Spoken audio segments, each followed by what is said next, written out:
We have Dr. Joe Landers in the studio to answer your questions, and this morning he has brought along Peppermint Patty. Yeah. Good morning, Dr. Good morning. Joe. Yeah, she's a cute little puppy here. She's about 3 months old, and you asked me how big she'd get, and she's maybe double this size here or so. And, A little shy. She is a little shy. She's a little bit nervous, and that's okay. Most terriers are a little on the hyper side, so sometimes it's good. They say she's part beagle or something too, but she's over at the Animal Aid Adoption Center, which is 744-8280 or 794-6688. So they got a lot of numbers over there. They do, and the second number is a little more direct, but not a big deal. Okay, so 744-8280 or log on to animalaid.org to find Peppermint Patty. We've got some questions for you today, as always. The first one is from Carolyn, and she asks, could my Yorkie get sick if I snuggle with her while I have the flu? That is a very interesting question because, the dog actually has the flu now. There is a dog flu out there, which came from, I believe, pigs.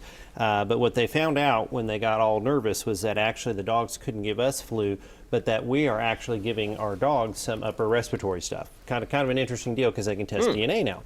To the extent, though, but usually dogs they're pretty resistant to the flu. So they usually have their own kind of flus that they get. So the answer to that is probably not. But okay, so we can transfer sickness to them maybe, but not the other way around. That's really so it's the dog's problem. Yeah. That's the way we like it. So, our next question is from Robin. My cat seems to hack and almost throw up, but never does. It seems like he may have a hairball, but nothing ever comes out.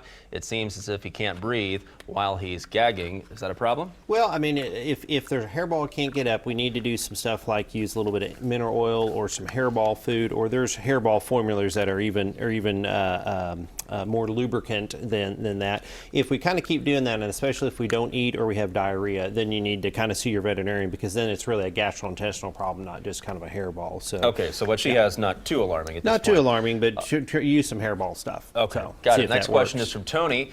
And they ask, what brand of dog food do you recommend for weight management? This is my favorite answer. We've had this before, and it'd be less.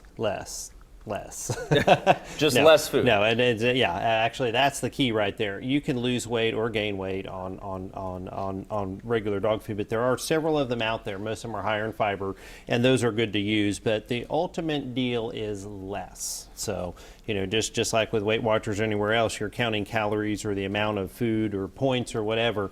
Ultimately, you have to eat less. So, food doesn't make you lose weight. All right, we have a final question here from another Tony, and he asks, how often do you recommend checkups for puppies and older dogs as well? Yes, what I'll tell people is puppies have kind of a monthly deal from about 8 weeks to 16 weeks, and usually every animal should get 1 to 2 kind of checkups a year. There's different deals. You discuss with your veterinarian what we call kind of risk assessment, okay, which means that the older dogs that are having some problems that are on borderline diabetes and stuff, you would probably check them more often than say a 2 or 3 year old dog that's kind of running around acting good and doing well. So.